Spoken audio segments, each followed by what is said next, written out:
নমস্কার, ইতি ভালো কথা ইউটিউব চ্যানেলে আপনাকে স্বাগতম। আজ আমরা আলোচনা করব গীতার ৪র্থ অধ্যায় নিয়ে। প্রথম ৩ অধ্যায়ে আমরা দেখেছি মানব জীবনের দায়িত্ব, কর্ম এবং জ্ঞানের গুরুত্ব। এবার ৪র্থ অধ্যায়ে আমরা শিখব জ্ঞান লাভের উপায় এবং সেই জ্ঞানের দ্বারা আত্মরক্ষার পথ।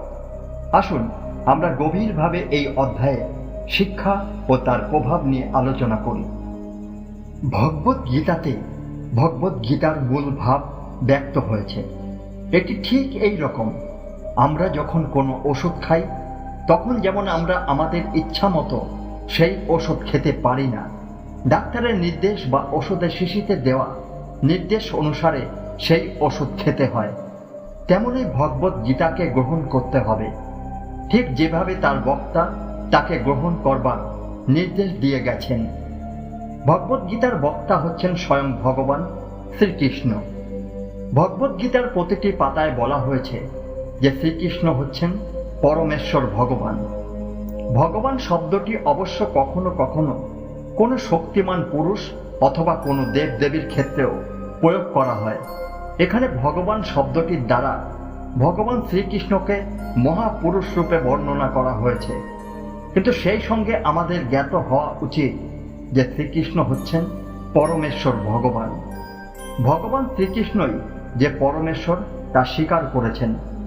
সমস্ত সত্যদ্রষ্টা ও ভগবত তত্ত্ববেত্তা আচার্যেরা, যেমন শঙ্করাচার্য, রামানুজাচার্য, মাধবাচার্য, নিম্বাকাচার্য, শ্রী চৈতন্য মহাপ্রভু আদি ভারতের প্রতিটি মহাপুরুষ, শ্রীকৃষ্ণ নিজেই ভগবদ্গীতাতে বলে গেছেন যে তিনিই হচ্ছেন স্বয়ং ভগবান। ব্রহ্ম সংহিতা ও সব কয়টি পুরাণে, বিশেষ করে ভাগবত পুরাণ, শ্রীমদ্ ভাগবত শ্রীকৃষ্ণকে পরমেশ্বর রূপে ভগবান রূপে বর্ণনা করা হয়েছে। কৃষ্ণন্তু ভগবান স্বয়ং। তাই ভগবান শ্রীকৃষ্ণ যেমনভাবে নির্দেশ দিয়ে গেছেন, ঠিক তেমনভাবেই ভগবদ্গীতাকে আমাদের গ্রহণ করতে হবে। ভগবদ্গীতার ৪র্থ অধ্যায়ে ১ থেকে ৩ নম্বর শ্লোকে ভগবান বলেছেন, ইমং বিবস্যতে জগং ভক্তবানহম ব্যয়ম বিবস্বান্নবে প্রাহ মানুরীক্ষা কবে হব্যগর এবং পরম্পরাম প্রাপ্তমিমং রাজন্যয় বিদু সকালে নহ মহতা যোগ নষ্ট পরন্তপ স এবায়ং মায়া তেহদ্য যোগ ভক্ত পুরাতন ভক্ত হর্ষিমে সখাত চেতি রহস্যাংহেতদুত্তমম। এখানে ভগবান অর্জুনকে বলছেন যে এই যোগ, ভগবদ্গীতা প্রথমে তিনি সূর্যদেবকে বলেন, সূর্যদেব তা বলেন মনুকে, মনু ইক্ষ্বাকুকে, এবং এভাবে গুরু পরম্পরাক্রমে গুরুদেব থেকে শিষ্যতে এই জ্ঞান ধারাবাহিকভাবে প্রভাবিত হয়ে আসছিল। কিন্তু এক সময় এই পরম্পরা ছিন্ন হয়ে যাওয়ার ফলে আমরা এই জ্ঞান হারিয়ে ফেলি। তাই ভগবান কুরুক্ষেত্রের রণাঙ্গনে নিজে এসে আবার এই জ্ঞান অর্জুনের মাধ্যমে দান করলেন। তিনি অর্জুনকে বললেন, তুমি আমার ভক্ত ও সখা, তাই রহস্যাবৃত এই পরম জ্ঞান আমি তোমাকে দান করছি। শ্রী ভগবান উবাচ। শ্রীকৃষ্ণ বলছেন, এই অব্যয় যোগ আমি সূর্যদেব বিবস্বানকে বলেছিলাম। বিবস্বান এটি মনুকে বলেছিলেন এবং মনু ইক্ষ্বাকুকে বলেছিলেন। এই শ্লোকে শ্রীকৃষ্ণ যোগের সনাতন ধারার কথা উল্লেখ করেছেন। তিনি বলছেন, এই যোগ জ্ঞান বা ধর্মের নিয়ম সময়ের শুরু থেকেই বিদ্যমান। সূর্যদেবের মাধ্যমে এটি মানুষের কাছে পৌঁছেছে এবং প্রজাপতি মনু এই জ্ঞান তার বংশধরদের মধ্যে প্রচার করছেন। এটি নির্দেশ করে যে ধর্মের জ্ঞান সৃষ্টির সূচনা থেকেই চলে আসছে এবং এটি এক প্রজন্ম থেকে অন্য প্রজন্মে প্রেরিত হয়েছে। শ্রীকৃষ্ণ এখানে এই জ্ঞানের পবিত্রতা ও ধারাবাহিকতার উপর গুরুত্বারোপ করছেন। এই যোগ পরম্পরায় রাজর্ষিরা অর্থাৎ রাজা ঋষিরা জানতেন, কিন্তু সময়ের সঙ্গে সঙ্গে এই যোগ হারিয়ে গেছে। হে পরন্তপ। এই শ্লোকে শ্রীকৃষ্ণ জানান যে রাজর্ষি, যারা রাজা এবং ঋষি উভয় ছিলেন, পরম্পরাগতভাবে এই জ্ঞান লাভ করেছিলেন, কিন্তু কালের প্রবাহে এই পবিত্র যোগের জ্ঞান মানুষ ভুলে গেছে। রাজর্ষিদের শাসনের অধীনে সমাজ ধর্মময় ও ন্যায়পরায়ণ ছিল। কিন্তু সময়ের সঙ্গে সঙ্গে ধর্মের অবক্ষয় ঘটে এবং মানুষ এই মহান জ্ঞান থেকে বিচ্যুত হয়ে পড়ে। আজ আমি তোমাকে এই প্রাচীন যোগ বলছি, কারণ তুমি আমার ভক্ত এবং বন্ধু। এটি একটি মহান গোপন জ্ঞান। শ্রীকৃষ্ণ এখানে অর্জুনকে বলছেন যে তিনি এই প্রাচীন এবং পবিত্র যোগের জ্ঞান অর্জুনকে পুনরায় দিচ্ছেন, কারণ অর্জুন তার ভক্ত এবং ঘনিষ্ঠ বন্ধু। এটি নির্দেশ করে যে ঈশ্বরের গোপন জ্ঞান পেতে হলে ভক্তি এবং নিকট সম্পর্ক প্রয়োজন। অর্জুনের সঙ্গে শ্রীকৃষ্ণের সম্পর্ক কেবল একটি ভক্ত ও ভগবানের সম্পর্ক নয়, বরং একটি গভীর বন্ধুত্বপূর্ণ সম্পর্ক। অর্জুন উবাচ, অর্জুন বললেন, তোমার জন্ম হলো বর্তমান কালে এবং বিবস্বমানের জন্ম অনেক আগে। তাহলে আমি কিভাবে বুঝব যে তুমি প্রথম বিবস্বানকে এই জ্ঞান বলেছ? অর্জুন এই শ্লোকে শ্রীকৃষ্ণকে প্রশ্ন করছেন। তিনি অবাক হয়ে বলছেন যে শ্রীকৃষ্ণের জন্ম এই পৃথিবীতে কিছু সময় আগে হয়েছে, আর বিবস্বান অর্থাৎ সূর্যদেব তো বহু যুগ আগে জন্মেছেন। তাহলে শ্রীকৃষ্ণ কিভাবে এই যোগ প্রথম বিবস্বানকে শেখাতে পারেন? এখানে অর্জুন শ্রীকৃষ্ণের মানবীয় রূপ দেখে বিভ্রান্ত হয়েছেন এবং শ্রীকৃষ্ণের দেবত্ব সম্পর্কে সন্দিহান হয়ে পড়েছেন। শ্রী ভগবান উবাচ, বহুনি মে ব্যতীতানি জন্মানি তব চার্জুন তান্ন হং বেদ সর্বাণি নিত্যম ব্যর্থ পরন্তপ। শ্রীকৃষ্ণ বললেন, হে অর্জুন, তোমার এবং আমার অনেক জন্ম হয়েছে, আমি সেগুলো সব জানি, কিন্তু তুমি জানো না, হে পরন্তপ। শ্রীকৃষ্ণ এখানে তার ঈশ্বরীয় স্বরূপ প্রকাশ করছেন। তিনি অর্জুনকে বলছেন যে তার এবং অর্জুনের অনেক জন্ম হয়েছে। শ্রীকৃষ্ণ সেই সকল জন্ম সম্পর্কে সচেতন, কারণ তিনি সর্বজ্ঞ এবং সর্বদ্রষ্টা। কিন্তু অর্জুন একজন সাধারণ মানুষ, তাই সে তার পূর্বজন্মের কথা মনে করতে পারে না। শ্রীকৃষ্ণের এই বক্তব্য অর্জুনকে বোঝাতে চায় যে তিনি একজন সাধারণ মানুষ নন, তিনি ঈশ্বর, যিনি সব কিছু জানেন এবং সব কিছুর ঊর্ধ্বে অবস্থান করেন। যদিও আমি জন্মহীন, অবিনশ্বর এবং সমস্ত জীবনের ঈশ্বর, তবুও আমি আমার নিজস্ব প্রকৃতির অধীনে নিজের মায়ার দ্বারা জন্মগ্রহণ করি। এই শ্লোকে শ্রীকৃষ্ণ তার ঈশ্বরীয় প্রকৃতি স্পষ্টভাবে ব্যাখ্যা করেছেন। তিনি বলছেন যে যদি তিনি জন্মহীন এবং অবিনশ্বর, তবুও তিনি মানব রূপে জন্মগ্রহণ করেন। এটি তার মায়ার মাধ্যমে ঘটে। এখানে মায়া শব্দটি তার মহাশক্তির ইঙ্গিত দেয়, যার দ্বারা তিনি নিজের ইচ্ছায় মানব রূপ ধারণ করেন। শ্রীকৃষ্ণের জন্ম সাধারণ মানুষের জন্মের মতো নয়, এটি তার নিজস্ব ইচ্ছার ফসল এবং মানব কল্যাণের জন্য। যদা যদা হি ধর্মস্য গ্লানি ভর্বতি ভারত অভ্যুত্থানম ধর্মস্য তদাত্মানং সৃজাম্যহম। হে ভারত, যখনই ধর্মের গ্লানি ঘটে এবং অধর্মের উৎপাত বৃদ্ধি পায়, তখন আমি নিজেকে অবতীর্ণ করি। এই শ্লোকে শ্রীকৃষ্ণ ঘোষণা করছেন যে তিনি যখনই দেখেন যে ধর্ম লুপ্ত প্রায় এবং অধর্মের প্রভাব বাড়ছে, তখন তিনি নিজেকে পৃথিবীতে অবতীর্ণ করেন। এটি তার অবতার ধারণার একটি ব্যাখ্যা। শ্রীকৃষ্ণের এই বক্তব্য দ্বারা বোঝানো হয়েছে যে যখন সমাজের মূল্যবোধ ও ধর্মীয় আদর্শ ক্ষতিগ্রস্ত হয়, তখন ঈশ্বর নিজে উপস্থিত হন বা তার কোনো অবতারকে প্রেরণ করেন, যাতে পৃথিবীতে ধর্মের পুনঃপ্রতিষ্ঠা হয়। এটি শ্রীকৃষ্ণের একজন রক্ষাকর্তা, পরিত্রাতা এবং অধর্মের বিনাশক হিসাবে তার ভূমিকার প্রকাশ। পরিত্রাণায় সাধুনাং বিনাশায় চ দুষ্কৃতাং ধর্ম সংস্থাপনায় সম্ভবামি যুগে যুগে।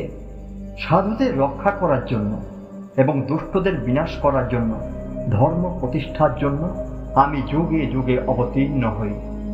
এই শ্লোকে শ্রীকৃষ্ণের অবতারত্বের উদ্দেশ্য স্পষ্টভাবে বলা হয়েছে। তিনি বলেন যে সাধুদের, ধার্মিক মানুষদের রক্ষা করা এবং পাপীদের বিনাশ করাই তার মূল উদ্দেশ্য। পাশাপাশি তিনি যুগে যুগে ধর্মের পুনঃপ্রতিষ্ঠার জন্য পৃথিবীতে অবতীর্ণ হন। এই শ্লোকটি নির্দেশ করে যে ঈশ্বর পৃথিবীতে অবতীর্ণ হন শুধুমাত্র সেই সময়ে যখন পৃথিবীতে পাপ ও দুর্নীতি চরম পর্যায়ে পৌঁছে যায়, এবং তখন তিনি সৎ ও ধার্মিক ব্যক্তিদের রক্ষা করেন। এই শ্লোকের মাধ্যমে শ্রীকৃষ্ণের অবতার ধারণার মূল উদ্দেশ্য ও কার্যক্রম স্পষ্ট হয়। যে ব্যক্তি আমার জন্ম ও কর্মের প্রকৃত সত্যকে জানে, সে দেহত্যাগ করার পর পূর্ণ জন্ম লাভ করে না, সে আমার কাছে পৌঁছে যায়। হে অর্জুন, এই শ্লোকে শ্রীকৃষ্ণ তার জন্ম ও কর্মের রহস্য ব্যাখ্যা করছেন। তিনি বলেন, যে ব্যক্তি তার অবতার ধারণা ও কর্মের প্রকৃত সত্য জানে, সে পূর্ণ জন্মের চক্র থেকে মুক্তি পায় এবং ঈশ্বরের সঙ্গে একাত্মতা লাভ করে। শ্রীকৃষ্ণের বক্তব্য নির্দেশ করে যে তার জন্ম ও কর্ম শুধুমাত্র ভৌতিক নয়, এগুলি ঈশ্বরীয় পরিকল্পনার একটি অংশ। যারা এই সত্যকে উপলব্ধি করে, তাদের জন্ম মৃত্যুর চক্র শেষ হয়ে যায় এবং তারা মোক্ষ লাভ করে। অনেকে যারা রাগ, ভয় এবং ক্রোধ থেকে মুক্ত হয়ে আমার প্রতি মনোনিবেশ করে এবং জ্ঞান ও তপস্যার মাধ্যমে শুদ্ধ হয়ে আমার স্বরূপে পৌঁছেছে। এই শ্লোকে শ্রীকৃষ্ণ বলছেন যে অনেকে ইতিমধ্যেই তার পথে চলে মুক্তি লাভ করেছে। এই মুক্তি লাভ করতে হলে রাগ, ভয় এবং ক্রোধ থেকে মুক্ত হতে হবে এবং ঈশ্বরের প্রতি পূর্ণ সমর্পণ করতে হবে। যারা জ্ঞান ও তপস্যার মাধ্যমে নিজেদের শুদ্ধ করেন এবং শ্রীকৃষ্ণের প্রতি সম্পূর্ণভাবে আত্মনিবেদিত হন, তারাই মোক্ষ লাভ করে এবং শ্রীকৃষ্ণের স্বরূপে পৌঁছে যায়। এটি আত্মসংযম এবং ঈশ্বরের প্রতি ভক্তির গুরুত্বকে নির্দেশ করে। যে যে রূপে আমার কাছে আত্মসমর্পণ করে, আমি তাকে সেইভাবেই পুরস্কৃত করি। সকল মানুষই আমার পথে চলে। হে পার্থ, শ্রীকৃষ্ণ এই শ্লোকে বলেছেন যে মানুষ যেভাবে তার প্রতি আত্মসমর্পণ করে, তিনি সেই অনুযায়ী তাদের পুরস্কৃত করেন। মানুষ যেভাবে শ্রীকৃষ্ণকে উপলব্ধি করতে চায়, শ্রীকৃষ্ণ সেইভাবে তাদের কাছে ধরা দেন। এই শ্লোকটি শ্রীকৃষ্ণের করুণার পরিচয় দেয়, কারণ তিনি সবাইকে তাদের নিজের সাধনার রূপ অনুযায়ী আশীর্বাদ করেন। এটি ইঙ্গিত করে যে ঈশ্বরের কাছে পৌঁছানোর পথ বিভিন্ন হতে পারে, কিন্তু সব পথই ঈশ্বরের দিকে নিয়ে যায়। যারা কর্মের সফলতা কামনা করে, তারা দেবতাদের উপাসনা করে, কারণ মানব লোকে কর্মের মাধ্যমে দ্রুত সফলতা লাভ হয়। এই শ্লোকে শ্রীকৃষ্ণ কর্মফলের গুরুত্ব ব্যাখ্যা করছেন। যারা ইহলোকে তাড়াতাড়ি ফল লাভ করতে চান, তারা দেবতাদের উপাসনা করেন, কারণ তাদের কাজের ফল দ্রুত পাওয়া যায়। দেবতারা মানুষকে তাদের ইচ্ছা পূরণের জন্য আশীর্বাদ করেন। তবে শ্রীকৃষ্ণ নির্দেশ করেছেন যে এই ধরনের সাধনা সীমিত এবং সাময়িক ফলাফল দেয়। দীর্ঘমেয়াদী এবং চিরস্থায়ী মুক্তি লাভের জন্য ঈশ্বরের প্রতি সম্পূর্ণ আত্মনিবেদন প্রয়োজন। 4টি বর্ণ ব্যবস্থা আমার দ্বারা সৃষ্ট হয়েছে, যা গুণ ও কর্ম অনুযায়ী বিভাজিত। যদিও আমি এটি স্রষ্টা, আমি সক্রিয়, চির অক্ষয়। এই শ্লোকে শ্রীকৃষ্ণ 4টি বর্ণ, ব্রাহ্মণ, ক্ষত্রিয়, বৈশ্য ও শূদ্র উৎপত্তির কথা বলছেন, যা মানুষের গুণ এবং কর্ম অনুযায়ী নির্ধারিত হয়। শ্রীকৃষ্ণ এখানে স্পষ্ট করছেন যে বর্ণ ব্যবস্থা জন্মের উপর ভিত্তি করে নয়, বরং গুণ ও কর্মের ভিত্তিতে। যদিও তিনি এই ব্যবস্থার স্রষ্টা, তিনি নিজে কর্মফলে জড়িত নন, কারণ তিনি সর্বদা চির অক্ষয় এবং অপরিয়। ঈশ্বরের কর্ম এবং তার সৃষ্টির মধ্যে পার্থক্য বোঝাতে শ্রীকৃষ্ণ এই কথা বলেছেন। কর্ম আমাকে স্পর্শ করে না এবং কর্মফলের প্রতি আমার কোনো আকাঙ্ক্ষা নেই। যে ব্যক্তি এই কথা জানে, সে কর্মের বন্ধনে আবদ্ধ হয় না। শ্রীকৃষ্ণ এখানে বলছেন যে তিনি সমস্ত কর্মের মূল, কিন্তু কর্মফলের সঙ্গে তিনি সংযুক্ত নন। যিনি এ সত্য জানেন, তিনিও কর্মফল থেকে মুক্তি পেতে পারেন। এ থেকে বোঝা যায় যে মানুষকে কর্ম করতে হবে, তবে কর্মফলের প্রতি আকাঙ্ক্ষা না রেখে যে ব্যক্তি এই অবস্থায় পৌঁছায়, সে মুক্ত হয়ে যায় এবং কর্মের বন্ধনে আবদ্ধ হয় না। এটি নিষ্কাম কর্ম বা কর্মফল ত্যাগ করে কাজ করার মহত্বের শিক্ষা দেয়। এই জ্ঞান লাভ করে প্রাচীনকালের মুক্তি প্রার্থী ঋষিরাও কর্ম সম্পাদন করেছেন। অতএব তোমারও পূর্বের ঋষিদের মতো কর্ম করা উচিত। এই শ্লোকে শ্রীকৃষ্ণ অর্জুনকে নির্দেশ দিচ্ছেন যে কর্মফল ত্যাগ করে কাজ করার এই জ্ঞান লাভ করে প্রাচীনকালের মুক্তি প্রার্থী ঋষিরাও কর্ম সম্পাদন করেছেন। অতএব তোমারও পূর্বের ঋষিদের মতো কর্ম করা উচিত। এই শ্লোকে শ্রীকৃষ্ণ অর্জুনকে নির্দেশ দিচ্ছেন যে কর্মফল ত্যাগ করে কাজ করার এই জ্ঞান প্রাচীন ঋষি এবং মুনি মনীষীরাও জানতেন এবং তারা সেই অনুযায়ী কর্ম করছেন।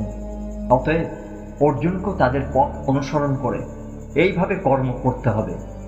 এই শ্লোকের মাধ্যমে শ্রীকৃষ্ণ অর্জুনকে বীরত্বের পথ দেখাচ্ছেন এবং তাকে কর্মে লিপ্ত থাকার জন্য উৎসাহিত করছেন, কিন্তু সেই কর্মের ফল নিয়ে চিন্তিত না হওয়ার নির্দেশও দিচ্ছেন।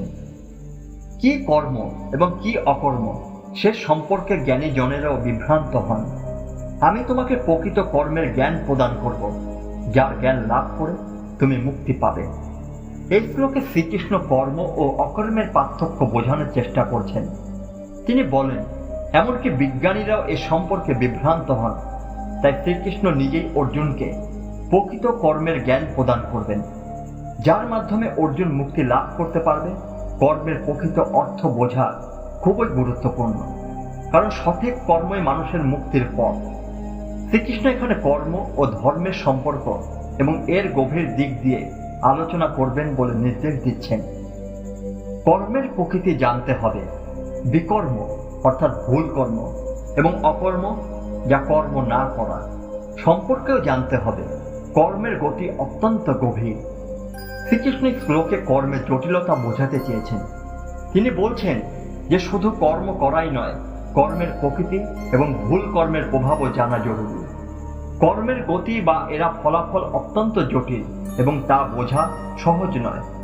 শ্রীকৃষ্ণ এখানে ইঙ্গিত দিচ্ছেন যে কর্মের আধ্যাত্মিক দিকটি অত্যন্ত গুরুত্বপূর্ণ এবং এটি মানুষের জীবনে অনেক গভীর প্রভাব ফেলে।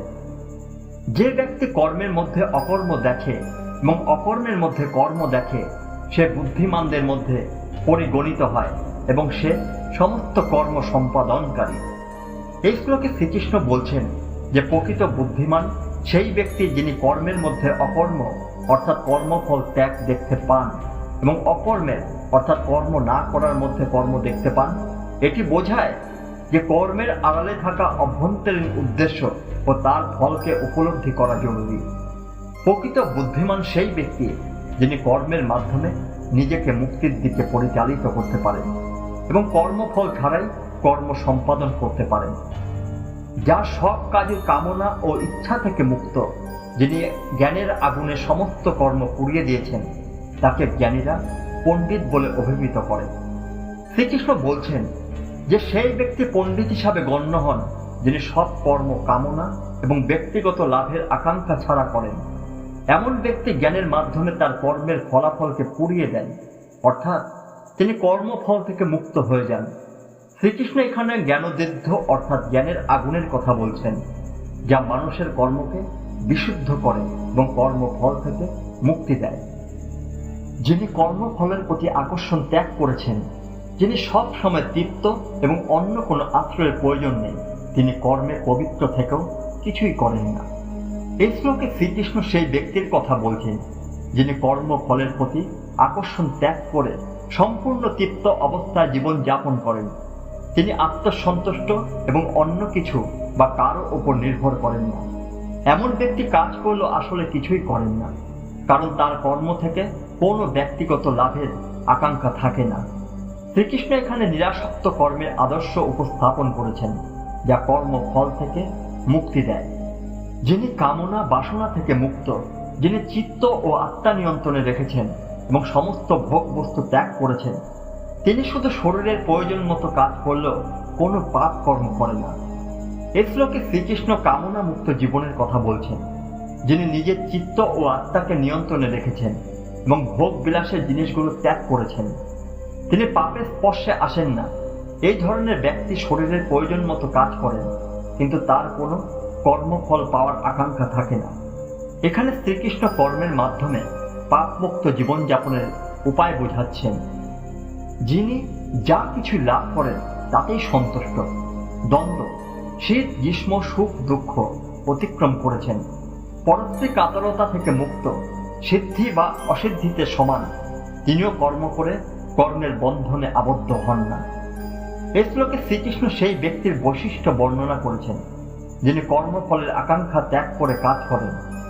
এই ধরনের ব্যক্তি যে কোনো পরিস্থিতিতে তৃপ্ত থাকেন এবং দ্বন্দ্ব থেকে মুক্ত। সিদ্ধি বা অসিদ্ধি, সফলতা বা ব্যর্থতা তার কাছে সমান। এমন ব্যক্তিরা কর্ম করলেও কর্মের বন্ধনে আবদ্ধ হন না, কারণ তাদের কর্মের প্রতি কোনো মোহ নেই। যিনি সঙ্গ ত্যাগ করেছেন, মুক্ত হয়েছেন যার চেতনা জ্ঞানে স্থিত, তিনি যজ্ঞরূপে কর্ম সম্পাদন করেন এবং তার সমস্ত কর্ম নিঃশেষে বিলীন হয়ে যায়।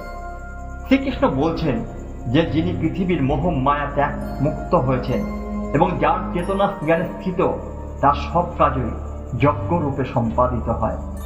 এ ধরনের কর্ম মুক্তির দিকে নিয়ে যায় এবং সমস্ত কর্মের ফল নিঃশেষে বিলীন হয়ে যায়। এখানে শ্রীকৃষ্ণ যজ্ঞরূপে কর্ম করার গুরুত্ব বোঝাচ্ছেন, অর্থাৎ সঠিক জ্ঞানের মাধ্যমে কর্ম করলে কর্মফল থেকে মুক্তি পাওয়া সম্ভব।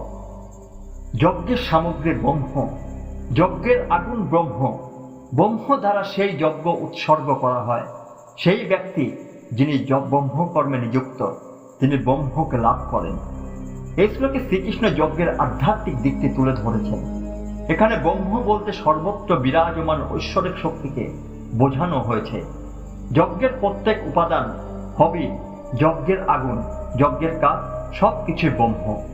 সেই ব্যক্তি যিনি এই উপলব্ধির সঙ্গে কর্ম করেন, তিনি ব্রহ্মকে লাভ করেন। এই শ্লোকটি কর্মের আধ্যাত্মিকতাকে তুলে ধরে এবং দেখায় যে সবকিছুরই ঈশ্বরের মধ্যে নিহিত।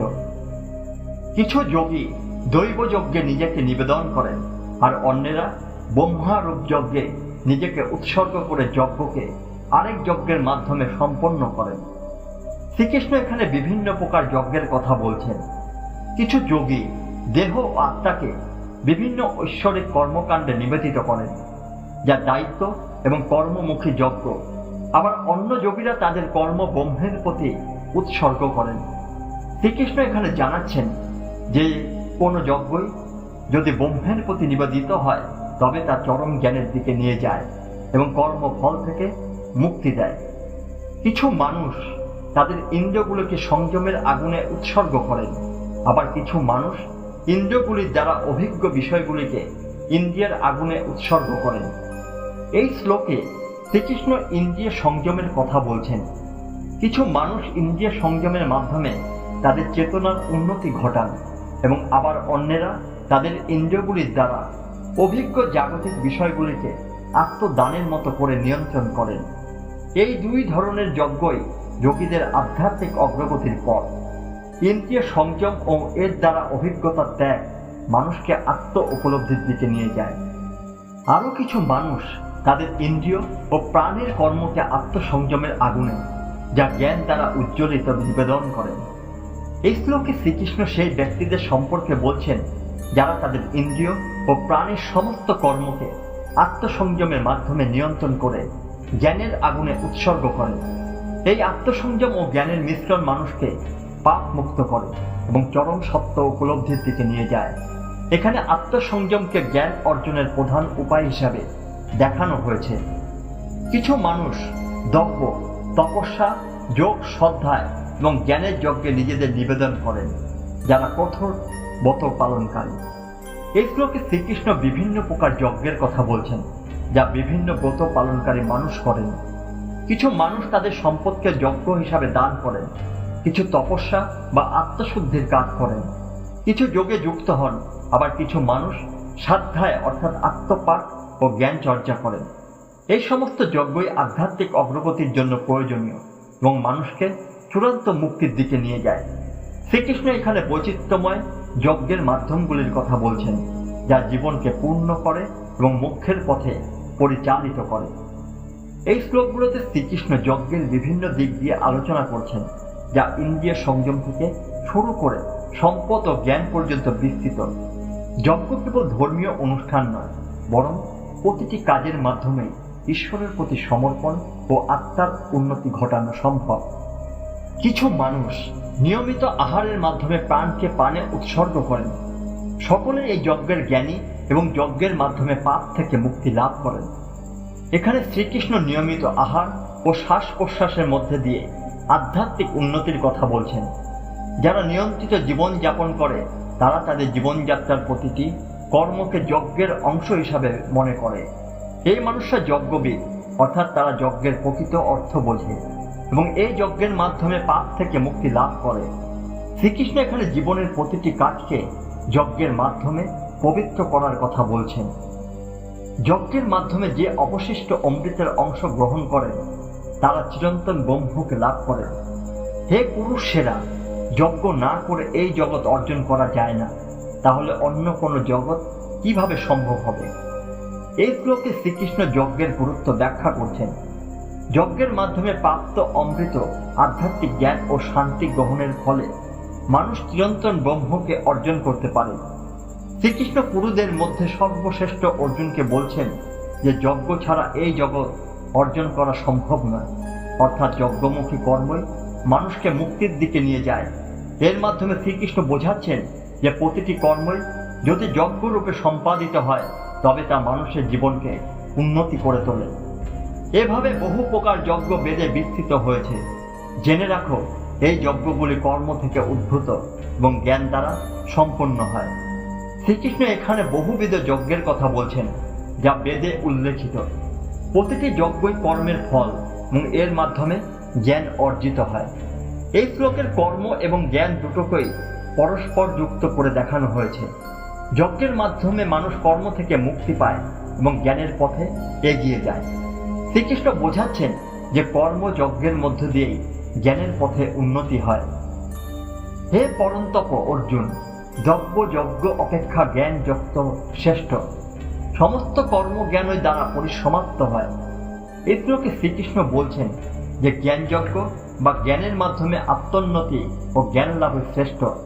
দান বা দ্রব্যের মাধ্যমে সম্পন্ন করা যজ্ঞের থেকে জ্ঞানযজ্ঞ অনেক উচ্চতর, কারণ সমস্ত কর্মই শেষ পর্যন্ত জ্ঞানে মিলে যায়। প্রকৃত জ্ঞান অর্জনের ফলে মানুষ কর্মের বন্ধন থেকে মুক্তি পায়। শ্রীকৃষ্ণের বার্তা আত্মসচেতনতা এবং জীবনের চূড়ান্ত সত্য উপলব্ধি করার জন্য গুরুত্বপূর্ণ। তুমি সেই জ্ঞানকে জানার চেষ্টা করো, গুরুকে বিনম্রভাবে প্রশ্ন করো এবং সেবা করো। জ্ঞানীরা যারা তত্ত্বদর্শী তারা তোমাকে সেই জ্ঞান প্রদান করবেন। এই শ্লোকে শ্রীকৃষ্ণ শিক্ষা গ্রহণের প্রক্রিয়া নিয়ে কথা বলছেন।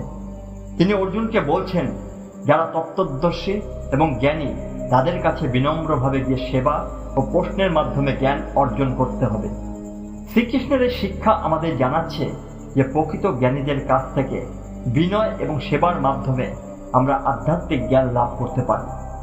গুরুর কাছে শিক্ষার্থীর ভক্তি এবং শ্রদ্ধা গুরুত্বপূর্ণ। হে পাণ্ডব, সেই জ্ঞান লাভ করলে তুমি আর কখনো মোহগ্রস্ত হবে না এবং সমস্ত জীবকে আত্মার মধ্য দিয়ে আমার মধ্যে দেখতে পাবে। শ্রীকৃষ্ণ এখানে অর্জুনকে বোঝাচ্ছেন যে প্রকৃত জ্ঞান লাভের পর মানুষ মোহমুক্ত হয়ে যায় এবং তিনি সমস্ত জীবকেই এক আত্মার অংশ হিসাবে দেখতে শুরু করেন। এই জ্ঞান মানুষকে বিভেদ থেকে মুক্ত করে এবং একতা, শান্তি এবং প্রেমের পথে নিয়ে যায়। শ্রীকৃষ্ণের এই বক্তব্য আমাদের শিক্ষা দেয় যে জ্ঞান অর্জনের মাধ্যমে আমরা ঈশ্বরের উপস্থিতি সর্বত্র উপলব্ধি করতে পারি।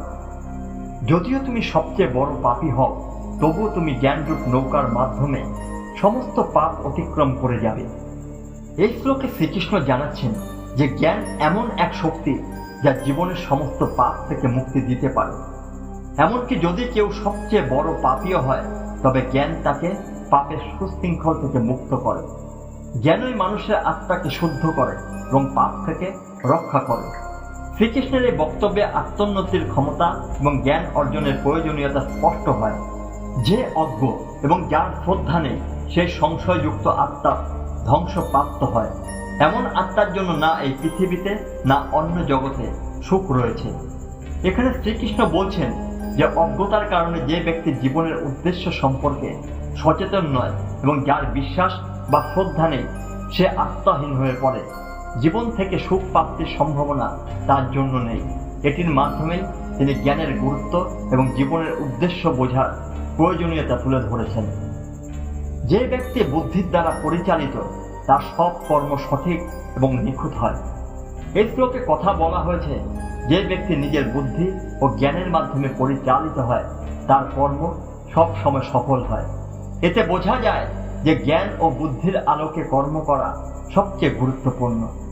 এটি আমাদেরকে শিক্ষা দেয় যে সিদ্ধান্ত নেওয়ার সময় আমাদের বুদ্ধির প্রয়োগ করা উচিত। যে ব্যক্তি অজ্ঞতা থেকে দূরে থাকে এবং যুক্তিসঙ্গত জ্ঞান অর্জন করে সে সাফল্যের পথে অগ্রসর হয়। শ্রীকৃষ্ণ এখানে উল্লেখ করেছেন যে অজ্ঞতা ও সংশয় থেকে মুক্তির মাধ্যমে জ্ঞান অর্জন করা অত্যন্ত গুরুত্বপূর্ণ। যখন ব্যক্তি তাদের জীবনের লক্ষ্য সম্পর্কে স্পষ্টভাবে জানে এবং অজ্ঞতার জাল থেকে মুক্ত হয়, তখন তাদের সাফল্যের পথ আশ্বস্ত হয়। আমাদের এই আলোচনা এখানেই শেষ হলো।